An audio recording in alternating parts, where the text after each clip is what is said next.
నమస్తే, welcome to four sides TV political thought. నేను విజయ్ శంకర్. మొత్తంగా కాంగ్రెస్ ప్రభుత్వ పథకాల్లో లేకపోతే హామీల్లో అత్యంత ప్రధానమైనదిగా భావించాల్సి ఉంటుంది ఇందిరమ్మ ఇళ్ళని. అలాంటి పథకాన్ని ప్రస్తుతం స్పీడప్ చేశారు. ఒక్కొక్కరిగా దరఖాస్తు చేసుకుంటున్నారు. ప్రతి ఒక్కరికి కూడా ఇందిరమ్మ ఇల్లు అందే విధంగా లబ్ధిదారులందరికీ కాంగ్రెస్ ప్రభుత్వం కూడా ప్రయత్నం చేస్తోంది. అయితే ఇక్కడే మరో వర్షన్ కూడా వినిపిస్తోంది. లబ్ధిదారుల్లో దాదాపు చాలామంది, అంటే 70% ఏదైతే మొదటి విడతల ఇల్లు పొందారో వాళ్ళందరూ కూడా అనర్హులు అంటూ మరొక వర్షన్ కూడా వినిపిస్తోంది. మరొక వైపు కాంగ్రెస్ పార్టీ వాళ్ళకు అనుకూలంగా కార్యకర్తలు ఎవరైతే ఉంటారో వాళ్ళకి మాత్రమే ఇందిరమ్మ ఇళ్లను కేటాయిస్తున్నారు, ఇతర పార్టీల వాళ్ళని కొంత మోసం చేస్తున్నారు అనేటువంటి విమర్శ కూడా లేకపోలేదు. ఏం జరుగుతోంది ఇందిరమ్మ ఇళ్ల విషయంలో, ఈ పథకానికి సంబంధించినటువంటి పూర్తి డీటెయిల్స్ ఏంటి, మొత్తం అంశాలకు సంబంధించి మాట్లాడదాం. మనతో పాటు శివకుమార్ గారు కాంగ్రెస్ పార్టీ నుంచి సిద్ధంగా ఉన్నారు. వారితో పాటు రామ్మూర్తి గారు మరికొద్దిసేపట్లో జాయిన్ అవుతారు బీఆర్ఎస్ పార్టీ నుంచి. ముందుగా శివకుమార్ గారితో మాట్లాడదాం. శివకుమార్ గారు నమస్కారం అండి. విజయ్ గారు. శివకుమార్ గారు, డెఫినెట్లీ అంటే కాంగ్రెస్ ప్రవేశపెట్టిన అనేక పథకాల్లో ఇందిరమ్మ ఇల్లు అనేటువంటి ఒక పథకం ఒక సూపర్ హిట్ అనే చెప్పుకోవాలి. ఎందుకంటే సరే ఎంతవరకు లబ్ధి చేకూరింది, ఎంతవరకు వెళ్ళింది, ఎంతవరకు ఇచ్చారనేది పక్కన పెడితే ప్రజల్లోకి మాత్రం చాలా బలంగా వెళ్ళింది. భారతదేశంలో ప్రతి పౌరుడు కూడా కోరుకునేది కూడు, గూడు, విద్య, వైద్యం. వీటిలో ఈ 4 ప్రధానమైన వాటిలో ఇల్లు అనేది ప్రభుత్వం వైపు నుంచి ప్రజలకు ఇవ్వాలంటే అంత ఈజీ టాస్క్ కాదు. చాలా పెద్ద ఎత్తున ఖర్చు చేయాల్సి ఉంటుంది. ఒక్కో ఇంటిపైన దగ్గర ఇప్పుడు 5 లక్షల వరకు మీరు ఇవ్వాలనుకుంటున్నారు అంటే ఎంత పెద్ద బృహత్ కార్యాన్ని తలకెత్తుకుంటున్నారో. మీ ప్రభుత్వమే కావచ్చు, ఏ ప్రభుత్వం ఇచ్చినా కానీ ఇళ్ళని అదే విధంగా చూడాల్సి ఉంటుంది. కాకపోతే లబ్ధిదారుల్లో చాలామంది అనర్హులుగా ఉంటున్నారనేటువంటి విమర్శ కూడా ఉంది. అసలు ఏం చెప్తారు? ఇందిరమ్మ ఇళ్ళ ప్రస్థానం ఎప్పుడు మొదలైంది, ఏంటి, ఎలా ఇస్తున్నారు, ఏం జరుగుతోంది? విజయ్ గారు, ముందు ఫోర్ సైడ్స్ టీవీ ప్రేక్షకులకు, మీకు ప్యానల్ ఉన్న వారికి నమస్కారం. అయితే ఇందిరమ్మ ఇండ్లు ఈరోజు కాంగ్రెస్ పార్టీ ఇప్పుడు కొత్తగా ఇచ్చేదేం కాదు. కాంగ్రెస్ పార్టీ అంటేనే రోటీ కపడా ఔర్ మకాన్ అని కాంగ్రెస్ పార్టీ నినాదం ఇది. గతంలో కూడా, గత ప్రభుత్వంలో కూడా కాంగ్రెస్ పార్టీ కానీ, రాజశేఖర రెడ్డి ప్రభుత్వంలో కానీ, అంతకుముందు కానీ ఇందిరమ్మ ఇండ్లు అనేది మొదలు పెట్టిందే కాంగ్రెస్ పార్టీ. ఇండ్లే కాకుండా కూడా గతంలో ఇందిరాగాంధీ గారు ఉన్నప్పుడు కానీ, లేకపోతే గతంలో ఉన్న కాంగ్రెస్ పార్టీ ఉమ్మడి ఆంధ్రప్రదేశ్లో కాంగ్రెస్ పార్టీ ఉన్నప్పుడైనా సరే మొత్తానికి భూమి పంపకం కానీ, లేకపోతే ప్రజా సంక్షేమం కానీ ఆ రకంగా ఆలోచిస్తే మనం ఏదైతే ఇందిరమ్మ ఇండ్లు అనేది కూడా గతంలో కూడా రాజశేఖర రెడ్డి గారి ప్రభుత్వంలో కూడా ఇవ్వడం జరిగింది 2004 ఆ ప్రాంతంలో. అయితే అదే నినాదంతో గత ప్రభుత్వం ఏదైతే టీఆర్ఎస్ బీఆర్ఎస్ ఉండేనో దాన్ని ఇందిరమ్మ ఇండ్లు కొంచెం చిన్నగా ఉన్నాయి, మేము అది చేస్తాం ఇది చేస్తాం అని డబుల్ బెడ్రూమ్ అని చెప్పి అలా కొత్త డ్రామా చేసిండ్రు. ఆ డ్రామాలో బోయిగూడ, ఈ సికింద్రాబాద్ సనత్ నగర్ కాన్స్టిట్యున్సీలో బోయిగూడ అనేది ఒక ప్రాంతము. దాంట్లో ఐడిహెచ్ కాలనీ అని ఉంది. ఐడిహెచ్ కాలనీలో కూడా లెఫ్ట్ సైడ్ మొత్తము కాంగ్రెస్ పార్టీ కట్టిన ఐడిహెచ్ కాలనీ ఇండ్ల పడి, కానీ ఆ మధ్యన రోడ్ ఉంటుంది. ఆ రోడ్ పక్కకి రైట్ సైడ్ లా కూడా సేమ్ ఐడిహెచ్ కాలనీ ఉండేది. దాన్ని ఏదో శిథిలావస్థలకు వచ్చింది, కొంచెం కూలిపోతున్నదనే ఒక ఉద్దేశంతో అప్పట్లో ఆ దృష్టిని కేసీఆర్ గారి దృష్టికి తీసుకపోతే ఆ ఉన్న ఇండ్లని కూల్చేసి సేమ్ డబుల్ బెడ్రూమ్ నమోదుగా చేసి అదొకటి కట్టి మధ్యన ఏదైతే రోడ్ ఉందో ఆ రోడ్డు కానీ ఈ లెఫ్ట్ సైడ్ ఉన్న ఇండ్లు కానీ కాంగ్రెస్ పార్టీ కట్టినాయి. అదే జాగాల కొత్త జాగా ఇచ్చి కొత్త జాగాలు కట్టింది కాదు. ఫస్ట్ డబుల్ బెడ్రూమ్ అని స్టార్ట్ అయింది. బోయిగూడలో ఏదైతే ఉందో మన సికింద్రాబాద్ కు వస్తుంది కాన్స్టిట్యున్సీ మటుకు సనత్ నగర్ కాన్స్టిట్యున్సీ డివిజన్ బన్స్లాల్పేట్. అయితే దాని విషయంలో మొత్తం ఆ నమూనా ఒకటి పెట్టి ఇటు పాత ఇండ్లను కూలగొట్టి మళ్ళీ అక్కడే డబుల్ బెడ్రూమ్ నమూనా పెట్టి మధ్యన రోడ్డు, ఇటు పక్కన ఉన్న దానికి అంటే ఇటు పక్కన ఏదైతే పాత ఇండ్లు ఉన్నాయో ఐడిహెచ్ కాలనీ, ఆ ఐడిహెచ్ కాలనీ ఇండ్లకి ఇటు కొత్త కట్టిన దానికి రెండుకి సేమ్ కలర్ వేసి ఇంత బాగుంటది, ఇంత అద్భుతంగా ఉంటది అనేది చూపెట్టి నమూనా చూపించిండ్రు. బాగుంది. అదొక్క ఐడిహెచ్ కాలనీల మట్టుకు ఒక ఇండ్లు పటిష్టంగా ఉన్నాయి, ఒక పద్ధతి ప్రకారం ఒక సిస్టమ్ గా కట్టడం జరిగింది. దాని తర్వాత డబుల్ బెడ్రూమ్ అనేది అయితే గత 10 సంవత్సరాలలో టీఆర్ఎస్ బీఆర్ఎస్ కట్టింది ఎక్కడ కూడా ఆ రకంగా లేవు. మిగతాదంతా శిథిలావస్థలకు వచ్చినాయి. కారడము, లేకపోతే విండోస్ ఉండకపోవడము, లేకపోతే ఎలక్ట్రికల్ ఏదైతే ఇంటికి సమకూర్చిండ్రో ఆ వైర్లు కాలిపోవడము, ఇంకోటి పైపుల నాణ్యత లేకపోవడం ఇట్లా ఇబ్బంది అయ్యి ప్రజలు చాలా నానా బాధపడడం జరిగింది. కానీ కాంగ్రెస్ పార్టీ 2004లో ఇచ్చిన ఇంద్రమ్మ ఇండ్లు ఈ రోజు కూడా వరకు కూడా కంప్లైంట్ లేదు. అది డబుల్ బెడ్రూమ్ కాకపోవచ్చు, సింగిల్ బెడ్రూమ్ అయినా ఈ రోజు కూడా పటిష్టంగా ఉంది. కన్స్ట్రక్షన్ లో ఎక్కడ తేడా లేదు. కానీ ఇప్పుడు ఈ రోజు కూడా కాంగ్రెస్ పార్టీ అధికారంలోకి వచ్చిన తర్వాత మేము ఖచ్చితంగా ఇంద్రమ్మ ఇల్లు ఇస్తామని చెప్పి మేనిఫెస్టోలో పెట్టడం జరిగింది. ఇప్పుడు ముఖ్యమంత్రి రేవంత్ రెడ్డి గారు కానీ, మంత్రివర్గం కానీ, లేకపోతే కాంగ్రెస్ పార్టీ నాయకులు శ్రేణులందరూ కూడా ఇది ప్రజలకు మేము ఇచ్చిన హామీని పూర్తి చేయడానికి పోతున్నాం అనేది ఒక సంతోషము, ప్రజలకు కూడా శుభాకాంక్షలు. ఎవరెవరైతే ఎంపిక జరిగిందో దాంట్లో గత ప్రభుత్వంలో అవకతవకలు జరిగినాయి, పింక్ షర్ట్ వాళ్ళకే ఇస్తామన్నారు. కానీ ఈ రోజు కాంగ్రెస్ పార్టీ ఇప్పటి ఇచ్చిన దాంట్లో నాకు తెలిసి మా కాంగ్రెస్ పార్టీ కండువా వాళ్ళకే ఈరోజు గ్యాస్ 500కి రాలేదు, 200 యూనిట్స్ కరెంట్ కూడా చాలా మందికి రాలేదు. అందరికీ అర్హులైన అందరికీ ఇవ్వడం అనేది కాంగ్రెస్ పార్టీ ఒక నినాదం. బీపీఎల్ అంటే ఉన్నారో వాళ్ళకి ఇస్తామని చెప్పి కాంగ్రెస్ పార్టీ చెప్పడం జరుగుతుంది. ఓకే, ఇప్పుడు కేసీఆర్ నిర్మించినటువంటి 2 BHKలు ఉన్నాయి కదా, అవి అప్పుడు నాకు తెలిసి పూర్తి స్థాయిలో పంపిణీ జరగలేదు వాళ్ళు అధికారంలో ఉన్నప్పుడు. వాటి పరిస్థితి దాని పరిస్థితి ఏంటంటే విజయ్ గారు, అక్కడ పూర్తి కాలేదు. కొన్ని జాగాలలో కొన్ని వర్క్స్ పెండింగ్ ఉన్నాయి, కొన్ని జాగాలలో అవి కట్టినవి వాళ్ళు వాళ్ళు ఇస్తాం రేపు ఇస్తామని చెప్పి వదిలితే కొంతమంది అరువులు మాకు లాటరీలో మా పేరు వెళ్ళింది, మేము వెళ్ళిపోయి అక్కడ ఉంటామని చెప్పి వాళ్ళు పోయి కీస్ ఓపెన్ చేసి ఉన్నాయి కూడా ఉన్నాయి. ఇంకా కొన్ని మట్టుకు అది జూదాలకు, పేకాట్రాయిలకు, లేకపోతే మందుబాబులకు అదొక అడ్డాలాగా అయిపోయింది. ఇది పరిస్థితి. రెండోది, రేపు వాళ్ళు చేసిన సగం పనిని కూడా ఈరోజు కాంగ్రెస్ పార్టీ మళ్ళీ మరమ్మతులు చేసి అరువులకు ఇవ్వాల్సి వస్తుంది తప్ప గతంలో వాళ్ళు ఇయ్యలేదు. వాళ్ళు కట్టింది తక్కువ, వాళ్ళు ఇచ్చిన హామీ ఎక్కువ. వాళ్ళు చెప్పడం ఏమంటే అందరికి ఇస్తాము, 1,00,000 ఇండ్లు కడతామని చెప్పిండ్రు. వాళ్ళు 3,500 ఇండ్లు తప్ప ఎక్కువ కట్టలేదు. ఒకవేళ ఎలక్షన్ ఇయర్ కాబట్టి మేము కట్టకపోతే మట్టుకు మేము ఒకరికి ఇస్తే ఒకరితో ఇబ్బంది అనే రకంగా వాళ్ళు ఆలోచించడం జరిగింది. అందుకు ఆ ఇబ్బందులు జరిగినాయి. విజయ్ గారు, రామ్మూర్తి గారు కూడా జాయిన్ అన్నట్లున్నారు బీఆర్ఎస్ పార్టీ నుంచి, వారితో ఒకసారి మాట్లాడదాం. రామ్మూర్తి గారు నమస్కారం అండి. నమస్కారం అండి, గుడ్ ఈవినింగ్. మొత్తంగా అంటే అవునన్నా కాదన్నా ఇల్లు ఇచ్చే అనేటువంటి ఒక కార్యక్రమం అయితే గొప్ప కార్యక్రమే, కాకపోతే దాంట్లో ఎంతవరకు సక్సెస్ అవుతున్నారనేదే క్వశ్చన్. గతంలో కాంగ్రెస్ ఇచ్చింది, ఆ తర్వాత మీరు బీఆర్ఎస్ అధికారంలోకి వచ్చిన తర్వాత, లేకపోతే టీఆర్ఎస్ అధికారంలోకి వచ్చిన తర్వాత డబుల్ బెడ్రూమ్ ఇళ్ళ పేరుతోటి కొన్ని ఇల్లు ఇచ్చారు, కొన్ని పెండింగ్ కూడా ఉన్నాయి. అంటే మీరు నిర్మించి ఆ తర్వాత కాంగ్రెస్ ప్రభుత్వంలో పంపిణీ చేసినటువంటివి కూడా ఉన్నాయి. సరే, క్వాలిటీ లేదనేది శివకుమార్ గారి ప్రధాన వాదన. ఇక్కడ మరొక విషయం ఏం చూడాలంటే, ఇప్పుడు ఇచ్చేటువంటి సింగిల్ బెడ్రూమ్ ఇల్లు ఇప్పుడు కూడా ఇచ్చేది, మీరు గతంలో డబుల్ బెడ్రూమ్ ఇల్లు ఇచ్చేందుకు ప్రయత్నించారు. కేసీఆర్ గారు స్వయంగా చెప్పారు, ఇంటికి అల్లుడు వచ్చినా కూతురు వచ్చినా కానీ ఒక్క గదే ఉంటే చాలా ఇబ్బంది అవుతుంది పేదవాడికి, లేకపోతే దిగువ మధ్య తరగతి వాడికి, కాబట్టి 2 BHK ఉంటే కొంత ధైర్యంగా బ్రతకొచ్చు, దాంతోపాటుగా బాగుంటుంది 2 BHK అనేది కేసీఆర్ గారు స్పష్టంగా చెప్పారు. సరే, వాళ్ళు ఇప్పుడు 1 BHK ఇస్తున్నారు, ఇచ్చినంతలో మేము క్వాలిటీ ఇస్తున్నాం అనేది వాళ్ళ మాట. మిగిలిన అంశాలు తర్వాత మాట్లాడదాం. సరే, వీటికి చెప్పండి. క్వాలిటీ ఎక్కడదండి? ఇప్పుడు వాళ్ళు ఏదైతే ఇందిరమ్మ ఇండ్లని ఒకప్పుడు పరిస్థితి చెప్తాను, ఎందుకంటే పునాదులు లేవాలంటే పుస్తెలతాళ్ళు అమ్ముకోవాలి, అదే విధంగా ఏదైతే స్లాబ్ పడాలంటే వాళ్ళ ఉన్న ఆస్తులు అమ్ముకోవాలనే పరిస్థితి ఉండే వాళ్ళది. ఇప్పుడు అది కూడా బిల్లు వస్తుందా రాదా అన్నది తర్వాత ముచ్చట. వాళ్ళు ఎట్లా అంటే ఒక్కొక్కరు అంటే విలేజ్ లో ఉన్న కాంగ్రెస్ నాయకులు, మీరు గతంలో కూడా తెలుసుకోండి, ఇప్పుడు ఏం జరిగింది అన్నది కూడా తెలుసుకోండి. ఒక్కొక్కరు అక్కడ సర్పంచులు, కాంగ్రెస్ సర్పంచులు కానీ, లేకపోతే కాంగ్రెస్ సంబంధించిన లీడర్లు కానీ ఒక్కొక్కరు 2, 3, 4 ఏదైతే ఇందిరమ్మ ఇండ్లు పెట్టుకుని లబ్ధి చేకూరు ఇల్లులు కూడా కట్టుకునే పరిస్థితులు కూడా చాలా ఉన్నాయి.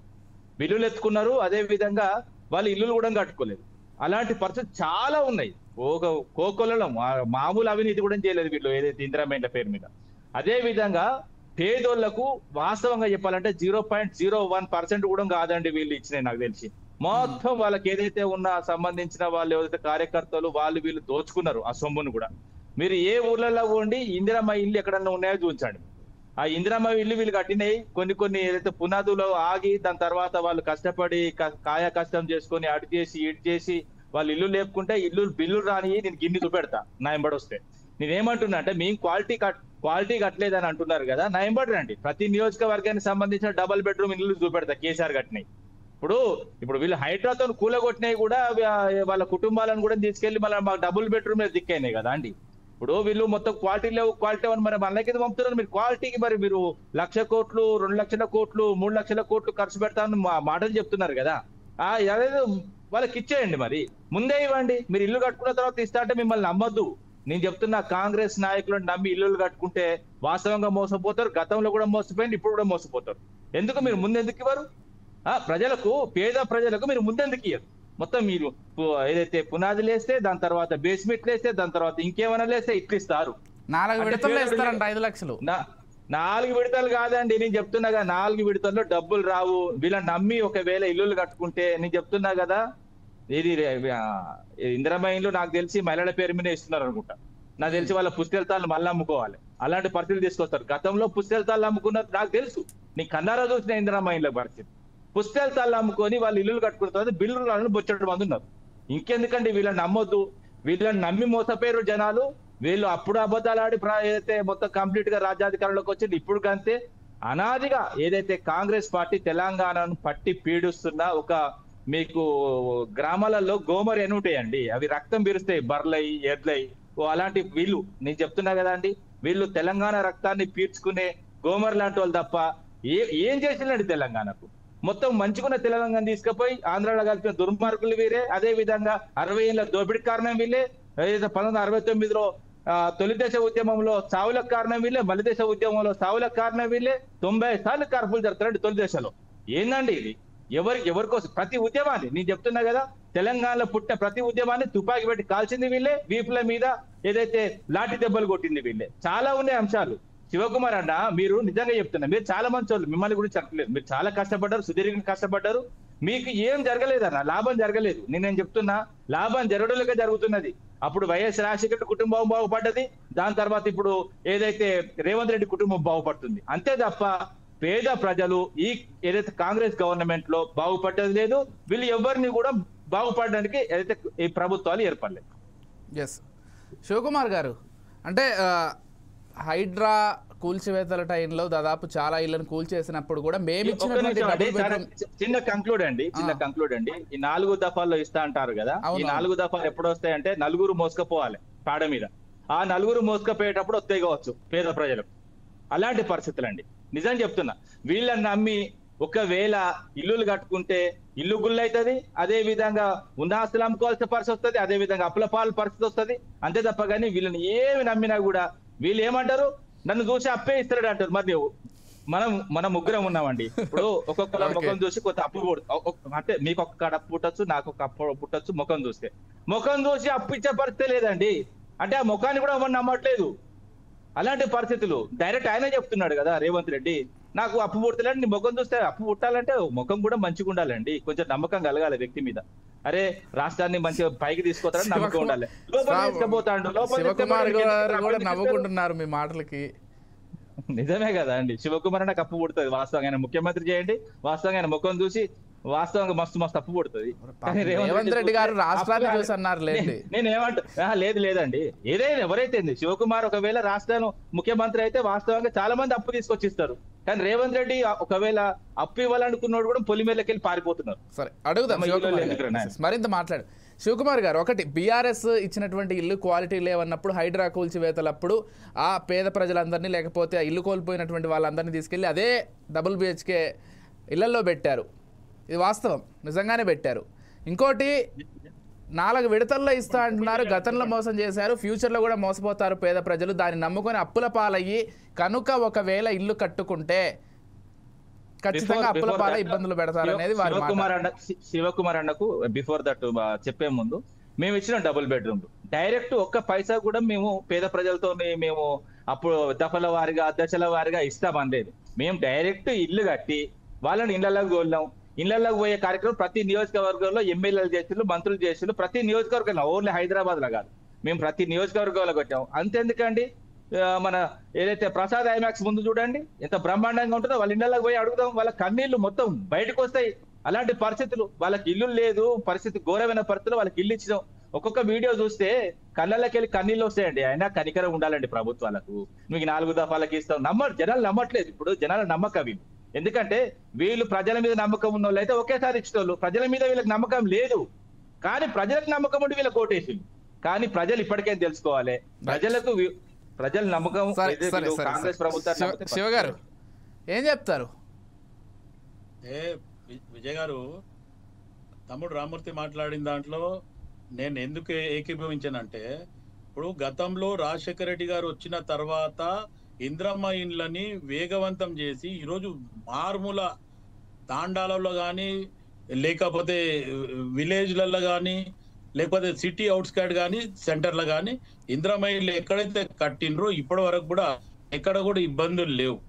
ఈరోజు టిఆర్ఎస్ బిఆర్ఎస్ అధికారంలోకి వచ్చిన తర్వాత అది ఇంద్రమ్మ ఇండ్లు ఇవ్వడం కూడా మొత్తానికి పార్టిసిపేషన్ లేకుండా, ఏదైతే వాళ్ళు సొంత జాగా ఉండి వాళ్ళు కట్టుకున్న దగ్గర అయితేనేమో మీరు అన్నట్టు ఈ 3-4 విడతలలాగా, ఎందుకంటే అది గతంలో జరిగినాయి. కొన్ని డబ్బులు ఒక్కటేసారి ఇచ్చేస్తే వాళ్ళు కన్స్ట్రక్షన్ చేసుకోలేదు కాబట్టి ఇప్పుడు గతంలో టిఆర్ఎస్ బిఆర్ఎస్ మీరు ఎక్కడన్నా ఉండుండ్రి, మీ జాగా ఎంత ఉండుండ్రి, నేను 4 లక్షలు 5 లక్షలు నేను ఇస్తా కట్టుకోవడానికి అని చెప్పి కేసీఆర్ 10 సంవత్సరాల కింద చెప్పిండు.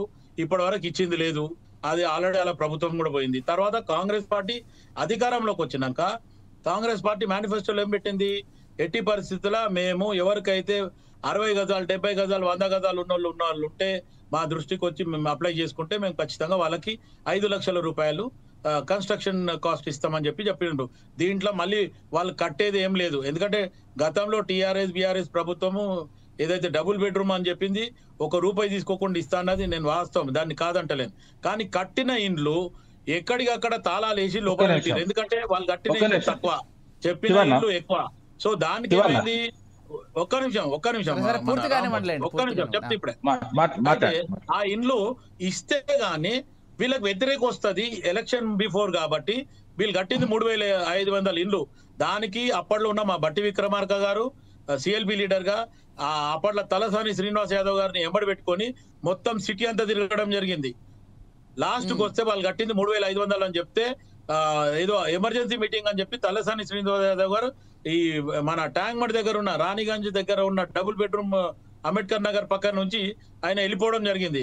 అప్పుడే అక్కడనే మీడియా ముందు బట్టి విక్రమార్క గారు మాట్లాడి ఇప్పటి వరకు నాకు చూపించింది 3,500 ఇండ్లే, వీళ్ళు అసెంబ్లీలో 1,00,000 ఇళ్ళు కట్టినామని చెప్పినాం అనేది కూడా అప్పట్లో ఒక ఛాలెంజ్ ఉండే, అది మాట్లాడడం జరిగింది. దాని తర్వాత మిగతా టైం అది అయిపోయిన తర్వాత టిఆర్ఎస్ బిఆర్ఎస్ కట్టలేదంటే, కానీ అది ఇవ్వకుండా తాళాలు వేసి పెట్టినరు. నాణ్యత లేని ఇండ్లు, చెత్తగూలిపోయేలాగుంది, డ్రైనేజ్ పైపులు ఊడిపోయేలాగున్నాయి, ఎలక్ట్రికల్ పైపులు వాళ్ళు ఆ ఇంట్లోకి పోయిన వాళ్ళు ఈడ డబుల్ బెడ్రూమ్ ఏదైతే రాణిగంజ్ డిపో వెనకాల అంబేద్కర్ ఏదైతే ఇల్లు ఉన్నాయో ట్యాంక్ బండ్కి కోనాకి, అక్కడ అందరు కూడా చాలా మంది ఈ రోజు సేమ్ పార్టీ నాయకులు కూడా మరమ్మతులు చేసుకోకపోతే కుదరలేదు. ఆ డబుల్ బెడ్రూమ్ ఇంట్లో పోయిన తర్వాత అట్లీస్ట్ ఒక 3-4 లక్షల రూపాయలు వాళ్ళు ఖర్చు పెడితే గానీ ఆ కిచెన్ కానీ, లేకపోతే ఆ ఏదైతే డ్రైనేజ్ పైప్ లైన్ కానీ, లేకపోతే హౌస్ వైరింగ్ కానీ ఇవి వాళ్ళు మార్చకపోతే మటుకు వాళ్ళు అందులో ఉండలేని పరిస్థితులు ఉండే. ఇప్పటికి కూడా లీకేజీలు ఎన్నో ఉన్నాయి. ఇప్పటికి కూడా నేను చెప్పేది అట్లా అనుకుంటే అఫ్జల్ సాగర్ దగ్గర, నాంపల్లి దగ్గర, బషీర్బాగ్ దగ్గర 4-5 లక్షలు ఖర్చు అయిందంటారా రిపేర్లకే? మీరు ఇచ్చేది 5 లక్షలు మీరు ఒక ఇందిరమ్మ కేటాయించేది 5 లక్షలు. విజయ్ గారు మాట్లాడండి, ఇల్లు ఎవరైతే ఉన్న వాళ్ళని మీరు రేపైనా సరే మా రామ్మూర్తి బ్రదర్ ని తీసుకొని రండి, 4 సైడ్ టీవీ ఆన్లైన్ లో మనం చెక్ చేద్దాం. వాళ్ళు ఇంట్లో రిపేర్ చేసుకుంటారని నేను చూపిస్తా. నేను ఎక్కడ గోషామైలో చూపిమంటే చూపిస్తా, అఫ్జల్ సాగర్ లో చూపిస్తా, బషీర్బాగ్ లో చూపిస్తా, అంబేద్కర్ నగర్ లో చూపిస్తా, ఐడిఎస్ కాలనీలో కూడా ఇప్పుడు చూపిస్తా. మీరు ఫిక్స్ చేయండి, డేట్ మీరు ఫిక్స్ చేయండి. అక్కడ పోయిన తర్వాత మాకు మంచిగా, ఎందుకంటే మీకు అట్నే కూడా వాళ్ళ సంతోషాన్ని కూడా ప్రజలు తెలుసుకోవడానికి ఉపయోగపడుతుంది. నేనేమంటున్నా, ఒక నిమిషం ఆగండి శివన్న ఒక్క నిమిషం ఆగండి. రామ్మూర్తి గారు ఏదో చెప్తారు,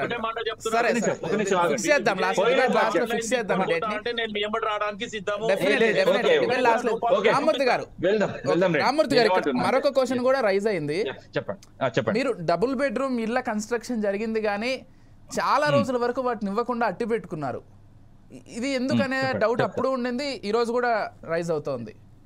లేదండి, ఇప్పుడు లబ్ధిదారుల ఎంపిక అన్నది కలెక్టర్లు చూసుకున్నారు. మా దగ్గర అట్లా కాదండి, వీళ్ళలాగా ఎమ్మెల్యేలు లేకపోతే కార్యకర్తలు డిసైడ్ చేసి కాదండి. మొత్తం కంప్లీట్ అయిన తర్వాత కొన్ని దిక్కుల జాప్యమైన వాస్తవం. ఎందుకంటే మేము కొంత ట్రాన్స్పరెంట్ గా ఇవ్వాలనుకున్నాము. కొంత అక్కడ కలెక్టర్లు కానీ వాళ్ళు కానీ వర్క్ చేయడానికి చూశారు. దాని తర్వాత కొంత ఎలక్షన్ కోడ్ అవి ఇవి వల్ల ఆగినాయి. లేకపోతే మేము చాలా మందికి ఇచ్చినాం అంత ముందు. ఓన్లీ లాస్ట్ పోతూ కొన్ని పెండింగ్ లో ఉన్నాయి కాదు కదా అండి, ఇచ్చినవి చాలా ఉన్నాయి కదా.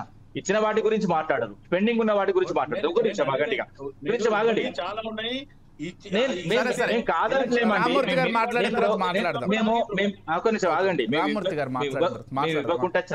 మేము ఇవ్వకుండా చాలా ఉన్నాయే ఈ రోజు ఏదైతే హైదరాబాద్ లకు ఉపయోగపడ్డాయి.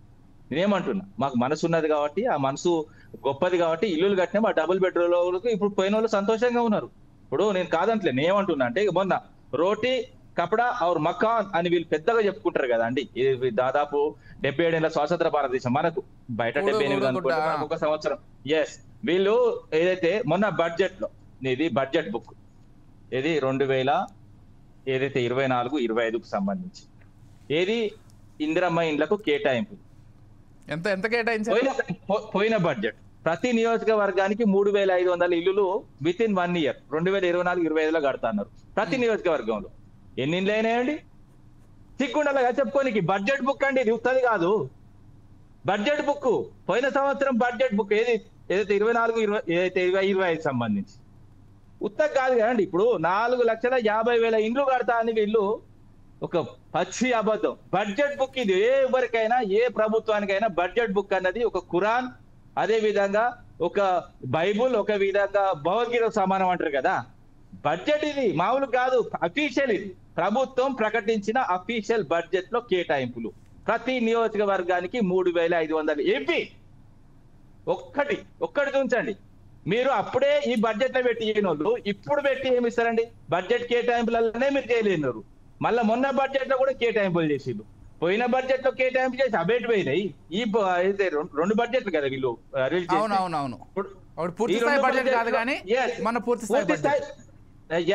ఇది పూర్తి స్థాయి బడ్జెట్, అది పూర్తి స్థాయి బడ్జెట్ 24-25, 25-26. నేనేమంటున్నా, ఇందులో ఉన్న కేటాయింపులు చేసిన పైసలు ఏడవైనాయి.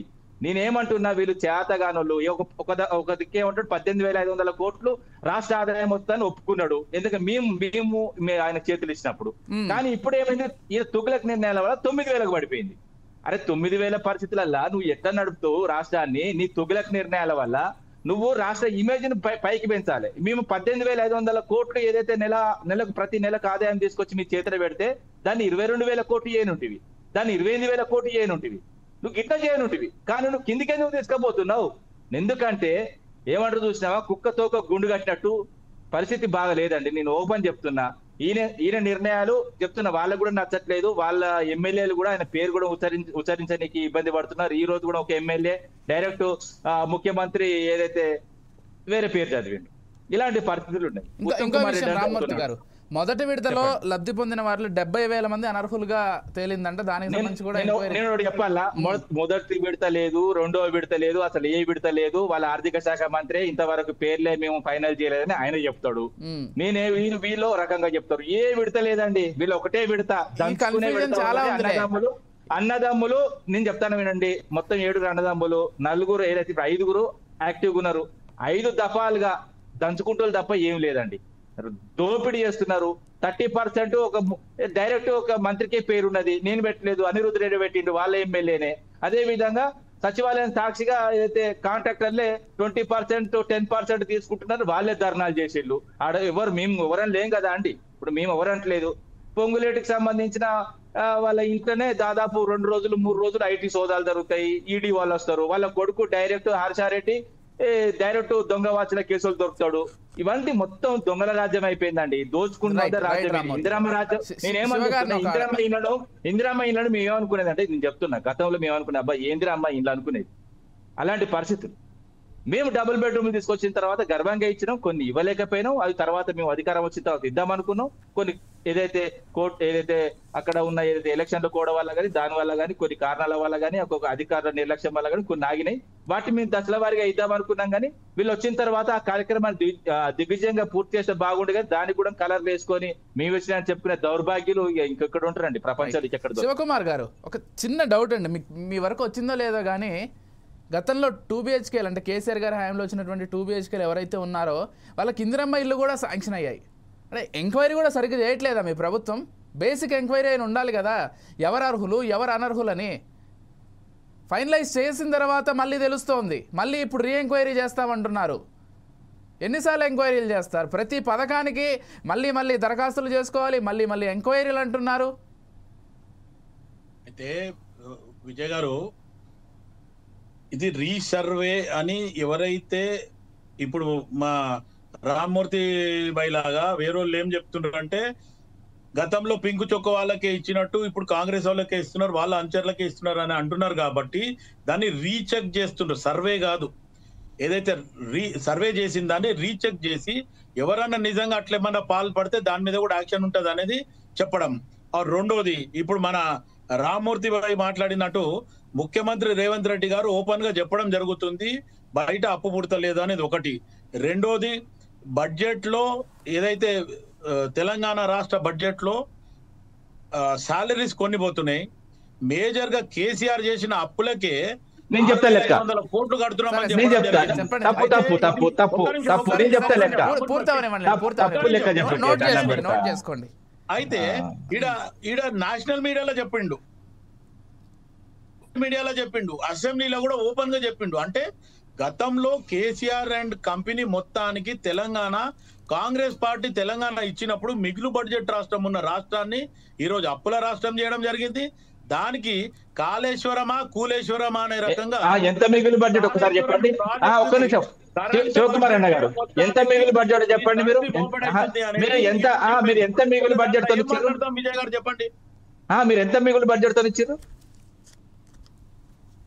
సరే, తెలంగాణ రాష్ట్రం ఇచ్చినప్పుడు మిగులు బడ్జెట్ రాష్ట్రము, తర్వాత ఒప్పందాలు ఎంత ఎంత ఎంత ఎంత ఎంత మిగులు బడ్జెట్? ఎంత మిగులు బడ్జెట్? ఎంత మిగులు బడ్జెట్? నేను అడిగిన దానికి సమాధానం చెప్పండి. ఎంతున్నా మిగులున్నది నేను చెప్తా. ఇప్పుడు మిగులు బడ్జెట్ అండి, మేమిచ్చినప్పుడు మిగులు బడ్జెట్ అప్పుడు నేను చెప్తాను. ఒక సంవత్సర ఆదాయం చెప్తా వినండి. 2014లో ఒక సంవత్సర ఆదాయము 12 చెప్తా వినండి. అరే ఒక నిమిషం. సరే రామ్మూర్తి గారిని చెప్పనిద్దాం. శివకుమార్ గారు, మీ దానికి ఎక్స్‌ప్లనేషన్ ఇస్తారా? ఒక సంవత్సరం మొత్తం ఆదాయమే ఒక నెల ఆదాయంతో సమానం. 2014-15 నేను చెప్తున్నా. మేము వచ్చిన తర్వాత దాన్ని 18,500 కోట్లు ఒక నెలకు చేసినాం. ఇప్పుడు నేను తలసరి ఆదాయం గురించి మాట్లాడుకుంటే ఇజ్జత్ మానం పోతుందండి. ఇప్పుడు మేము చేసింది మామూలు విషయం కాదండి, దేశంలో నంబర్ 1 లో పెట్టినాము. నేనేమంటున్నా, ఇప్పుడు అన్నగారు అప్పుల గురించి చెప్పిండు, నేను చెప్తున్నా కదా, మేము చేసిన అప్పులకు ప్రతి దానికి ఒక కారణం ఉన్నది. మేము ప్రతి దానికి ఇప్పుడు కలెక్టరేట్ కట్టినాం, మెడికల్ కాలేజ్ కట్టినాం, ప్రాజెక్ట్ కట్టినాం. వీళ్ళు తీసుకొచ్చిన 1,60,000 కోట్లకి ఏం చేసిందండి? ఒక కాలువ కాదు కదా, ఒక సన్నటి కనీసం ఒక సన్నటి కాలువ కూడా దొవ్వలేదు, ఒక చిన్న గోడ కూడా కట్టలేదు. మొత్తం అప్పులు తీసుకొచ్చి అదే విధంగా ఆదాయాన్ని కూడా కిందికి పడగొట్టిలండి. నేను ఓపెన్ చెప్తున్నా, 18,500 కోట్లు వచ్చే రాష్ట్ర ఆదాయాన్ని ఎవడన్నా కింద పడేస్తాడా అండి? వాస్తవంగా ఒక విజన్ లేని నాయకుడు తప్ప ఎవరు కూడా పడేయడు. ఎందుకంటే ఎవరైనా కూడా ఒక రాష్ట్రం చేతిలో పెట్టిన తర్వాత ఆదాయాన్ని పెంచడం. ఇప్పుడు మాకు అప్ప చెప్పినప్పుడు ఎంత ఉండండి? చాలా ఘోరమైన పరిస్థితి ఉండే. 18,500 కోట్లు వచ్చేదండి. ఓపెన్ చెప్పండి. రాష్ట్రంలో ఒకవేళ 2014లో మాకు ఇచ్చినప్పుడు ఎంత ఉండన్నది మేము లెక్కలతో సహా నేను వస్తా, ఆయన కూడా రమ్మనండి. నేనేమంటున్నా, ఒక 18,500 కోట్ల ఒక రాష్ట్ర ఆదాయం తీసుకొచ్చినా. నేనేమంటున్నా, 3,500 కోట్లు నిజంగానే పోతాయి. నేనేమంటున్నా, ఒక రాష్ట్రానికి సంబంధించి ఒక సంవత్సర ఆదాయము 2,20,000 కోట్ల ఏదైతే మనకు ఆదాయం వస్తున్నది యాజ్ పర్ మేము వదిలిపెట్టిపోయినప్పుడు, దానిలో 3,500 కోట్లు జీతాలకు పోయినా, ఇంకా 3,500 కోట్లు ఇంకా వేరే వాటికి పోయినా. ఏదైతే ఇప్పుడు మిత్రుడు అన్నాడు, కాంగ్రెస్ మిత్రుడు ఏమంటే ప్రతి నెలకు మేము ఏదో ఎన్ని వేల కోట్లు కట్టాలన్నారు మీరు చెప్పండి ఒకసారి. 3,500 కోట్ల 6,500 కోట్లు ఈ రోజు. ఒక్క నిమిషం అక్కడే ఆగండి. 6,500 కోట్లు 6,500 కోట్లు మీరు అంటే 78,000 అయితే 78,000 కోట్లు అయితే నేను అది మీరు కట్టలేదు. 22,204 రూపాయలు కట్టేది వడ్డీ. అది నేను అవసరమైతే మీకు RBIది బుక్ కూడా చూపెడతా. అన్ని అప్పులకు సంబంధించి రాష్ట్రానికి సంబంధించిన అప్పులకు ఓన్లీ వడ్డీ కట్టింది 22,000 కోట్ల చిల్లర మాత్రమే వీళ్ళు. అన్ని అబద్ధాలే. నేను చెప్తున్నా కదా, అబద్ధాలతోని ఎన్ని రోజులు కూడా మీరు రాష్ట్రాన్ని ముందుకు నెలకు సరాసరి 2,000 కోట్లు కూడా లేదండి.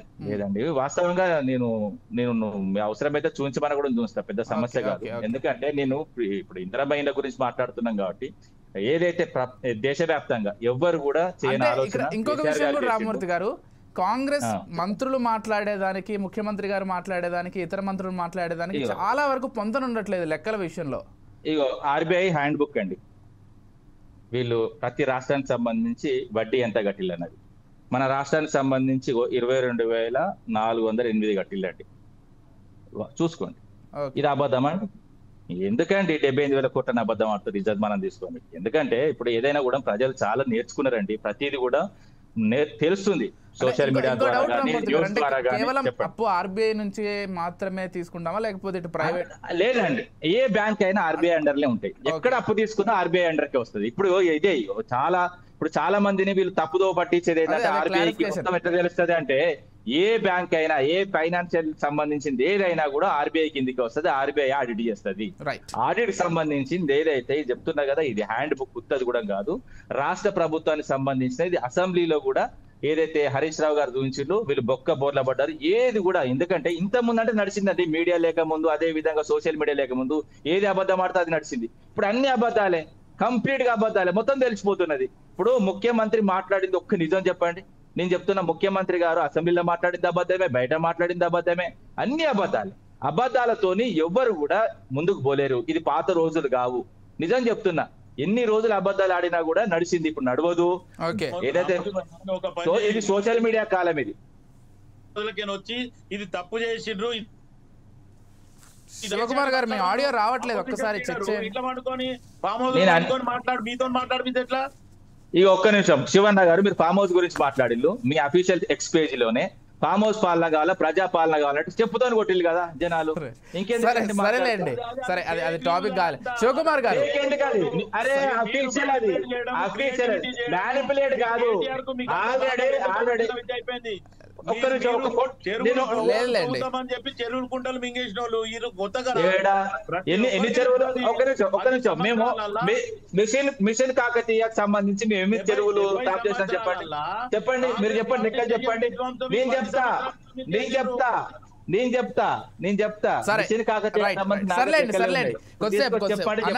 అనవసరంగా టాపిక్ డైవర్ట్ అవుతుంది. శివకుమార్ గారు, ఇందాక రామ్మూర్తి గారిని కూడా అడిగా, మీ మంత్రి గారు లేకపోతే సంబంధిత శాఖ మంత్రులు మాట్లాడేదానికి, ముఖ్యమంత్రి గారు మాట్లాడేదానికి లెక్కల్లో చాలా తేడాలు ఉంటున్నాయి. అంటే ఏంటి, ఒక క్లారిటీ లేకుండా మాట్లాడుతున్నారా, లేకపోతే వాళ్లకు ఒక డేటా వస్తుంది, లేకపోతే ముఖ్యమంత్రి గారికి ఒక డేటా వస్తుందా?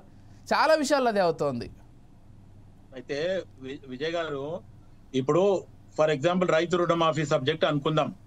ఈ రోజు మీరు చూసిన లెక్క అప్డేట్ అయింది ఒకటి ఉంటుంది, రేపు నేను చూసిన లెక్క ఇంకొక అప్డేట్ ఉంటుంది. రామ్మూర్తి గారు ఎల్లుండి చూస్తే తేడా ఉంటే పర్లేదు. శివకుమార్ సూటిగా అడుగుతున్నా, రైతు రుణమాఫీ మాట్లాడుతుండే. ఒక్క నిమిషం, రైతు రుణమాఫీ మీరు ఎంత చేసిల్లండి? ఎన్ని వేల కోట్లు చేసిండు?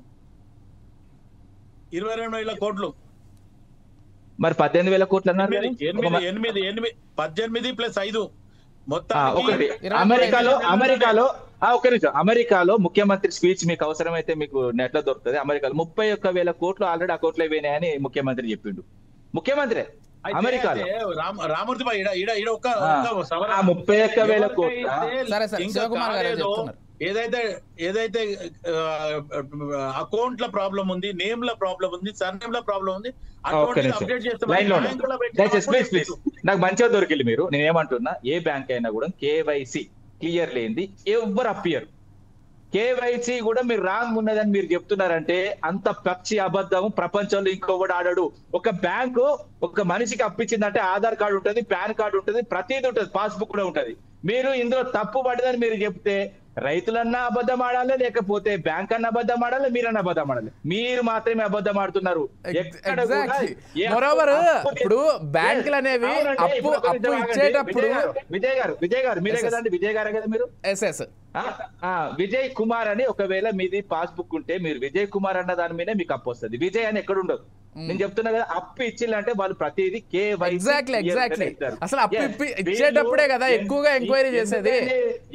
రికవరీ అప్పుడు ప్రజలు తెలివి కల్లోళ్ళండి, బఫూన్లు కాదు, వీళ్ళలాగా అజ్ఞానులు కాదు, వీళ్ళలాగా చదువుకున్న వాళ్ళు. ఇప్పుడు ఆయన చదువుకోలేదు, చదువుకున్న వాళ్ళు అందరూ మొత్తం అందరు చదువుకున్నారు. నేను చెప్తున్నా, ఆయన ఫైన్ ఆర్ట్స్ చేసిండు, ఎట్లా చేసిండో నాకు అర్థమైతలేదు. ఏ విధంగా చేసిండో, కాపీ కొట్టి చేసిండో, ఏ విధంగా చేసిండో తెలుస్తలేదు. అరే KYC క్లియర్ లేని ఏ బ్యాంక్ అప్పు ఇస్తుందండి? ఎక్కడ ఇస్తుందండి? అన్ని మొత్తం అన్ని జాతీయ బ్యాంకులే కదా, రైట్. ప్రైవేట్ బ్యాంకులు కూడా అన్ని కూడా RBI కిందనే ఉంటాయి కదా. ఏదైనా కూడా వాళ్ళకి సమాధానం చెప్పాల్సిందే కదా. ఎందుకండి పిచ్చోళ్ళని చేస్తారు? శివకుమార్ గారు వినిపిస్తోందా? రైట్, శివకుమార్ గారు ఇంటర్నెట్ సరిగ్గా లేనట్లుంది. సరే రామ్మూర్తి గారు, సరే ఈ విషయాలన్నీ పక్కన పెడితే, అవునన్నా కాదన్నా ఒక ప్రభుత్వం ఒక ఇంటిని కేటాయిస్తోంది ఒక వ్యక్తికి లేకపోతే ఒక కుటుంబానికి అంటే అది చాలా గొప్ప విషయం. ఎందుకంటే ఇతర పథకాలు వేరు, వేల రూపాయలతోటి సరిపెట్టుకోవచ్చు. కాకపోతే ఒక ఇంటిని కేటాయించాలంటే లక్షల రూపాయలతో పని ఉంటుంది ఒక కుటుంబానికి కేటాయించాల్సి. కాబట్టి మీరు చాలా గొప్పగా 2 BHK ఆ రోజు నిర్మించి ఇచ్చే ప్రయత్నం చేశారు. ఈరోజు కాంగ్రెస్ కూడా ఇచ్చే ప్రయత్నం చేస్తోంది. సరే, అవునన్నా కాదన్నా ఒక మంచి ప్రయత్నం అయితే చేస్తోంది. ఎటువంటి సవరణలు చేసుకుంటే బాగుంటుంది అనేది మీ అభిప్రాయం? నేనేమంటున్నా, దఫాల వారిగా కాదండి, 4 దఫాల 5 దఫాల 6 దఫాల అండి ఇట్లా ప్రజలతో పైసలు పెట్టించి మోసం చేసే కార్యక్రమం చేయాలి. మీరు ముందే ఇట్లా వర్కౌట్ అవుతుంది రామ్మూర్తి గారు? ఒకేసారి నేనేమంటున్నా, మీరే కాంట్రాక్ట్ పెట్టండి. ఎందుకంటే ఇప్పుడు గ్రామాలకు సంబంధించి వీళ్ళు స్పెషల్ ఆఫీసర్లు పెడుతున్నారు కదా, వాళ్ళని నమ్మండి. లేకపోతే సర్పంచ్ ఎన్నికలు పెట్టి సర్పంచ్ అని నమ్మండి, సర్పంచ్ చేతిలో పెట్టండి. ఆయనే ఇల్లు కట్టియమనండి. ఇప్పుడు ఆయన ఒక కాంట్రాక్ట్ పెట్టి ఇల్లు, ఇప్పుడు ఊర్లో 10 మందో 15 మందో ఇల్లు ఉంటావు కదా అండి, ఆ 10-15 మందికి ఇల్లు కట్టించి వాళ్ళకి ఇవ్వనండి. 20 మంది ఉంటారు, 30 మంది ఉంటారు, 40 మంది ఉంటారు. మీరే అక్కడ కలెక్టరో లేకపోతే రెవెన్యూ అధికారులో లేకపోతే MROలో కూర్చొని ఆ ఊరికి సంబంధించిన ఏదైతే ఇల్లు లేని నిరుపేదలను తీసుకొచ్చి కూర్చోబెట్టి మీకు ఇల్లు కట్టిస్తున్నాం, మీకు ఇల్లు కట్టించి అట్లా చేయండి. మేము చేసినాం అట్లా.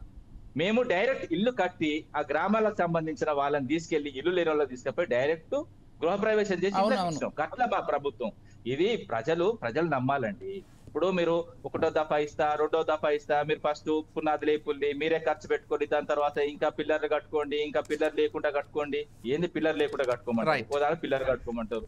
వీళ్ళ దగ్గర క్లారిటీ లేదండి, వీళ్ళకి చిత్తశుద్ధి లేదు. వీళ్ళు ప్రజలతో పైసలు పెట్టిస్తున్నారు. నేనేమంటున్నా, ప్రజలతో పైసలు పెట్టిస్తున్నారు, ప్రజలను అప్పులలో నెడుతున్నారు తప్ప ప్రభుత్వానికి చిత్తశుద్ధి ఉంటే డైరెక్ట్ ఇల్లు కట్టి చేతులు పెడితే నిజంగా మేము ఆశిస్తాం. మేము అదే చేస్తాం. శివకుమార్ గారు ఒకటే విషయం వారు చెప్పేది ఏంటంటే, విడతల వారీగా ఇచ్చే బదులు ఒకేసారి అమౌంట్ ఇచ్చే ప్రయత్నం చేయండి. సరే, ఇస్తే కట్టుకోరనేటువంటి ఒక తరుణం ఏదైనా ఉంటే అప్పుడు సర్పంచులకో లేకపోతే MROకో ఈ బాధ్యతలు అప్పగించి మీరే కాంట్రాక్ట్ ద్వారా ఆ ఇంటిని నిర్మించిస్తే ఒకేసారి అయిపోతుంది కదా. వాళ్ళ ఇంటి స్థలంలో ఇంటి నిర్మించినట్లు ఉంటుంది, మీరు ఒకేసారి కట్టించినట్లు ఉంటుంది.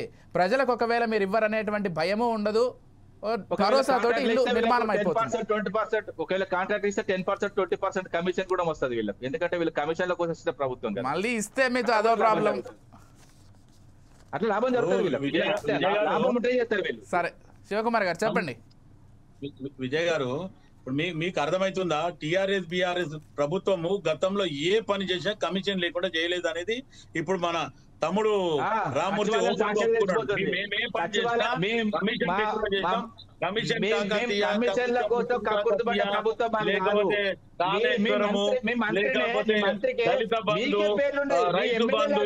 కమిషన్లతోనే మొత్తానికి.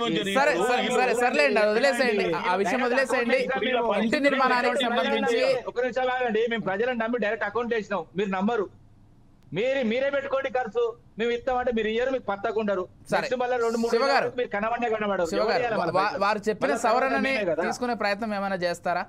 ఒకేసారి ఆ డబ్బులు ఇచ్చి మీరే కాంట్రాక్టర్లను పెట్టి ఇంటి నిర్మించి వాళ్ళకి చేతికి ఇస్తే బాగుంటుంది కదా, ఏం చెప్తారు? గవర్నమెంట్ ఒక పాలసీ ఉంటుంది, వీళ్ళలాగా అడ్డగోలుగా కమిషన్లు తీసుకొని చేయకుండా ఆన్లైన్ లో జరుగుతుంది. రామ్మూర్తి ఒక్క నిమిషం నువ్వు ఆగు, నువ్వు మాట్లాడేటప్పుడు నేను సైలెంట్ ఉన్నా మా తమ్ముడు అని. నువ్వు మరీ రెచ్చిపోయి మాట్లాడితే నాకు కూడా వస్తుంది కదా.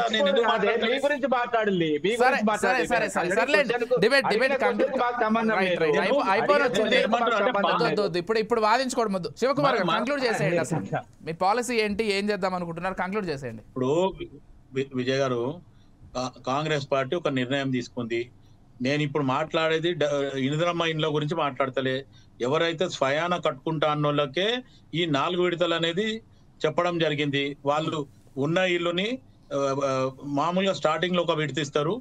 అది పాత ఇల్లు ఏమన్నా చిన్నది ఉన్నది ఉంటే కూలగొట్టుకోవడము, బునాది తీసే వరకు, దాని తర్వాత బునాది నుంచి పిల్లర్ల వరకు ఒకటి, పిల్లర్లు అంటే స్లాబ్, దాని తర్వాత కంప్లీట్ చేయడానికి అట్లా విడతల వారికి ఇస్తాము అనే రకంగా చెప్పిందంటే మొత్తానికి వీళ్ళు ఇయ్యరు, వీళ్ళు ప్రజలను ఇబ్బంది పెడతారంటే ప్రజలు ఊకుంటారా?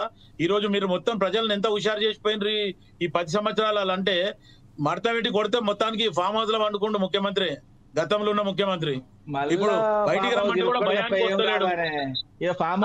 భయానికి బయటకు వస్తున్నా ఇప్పుడు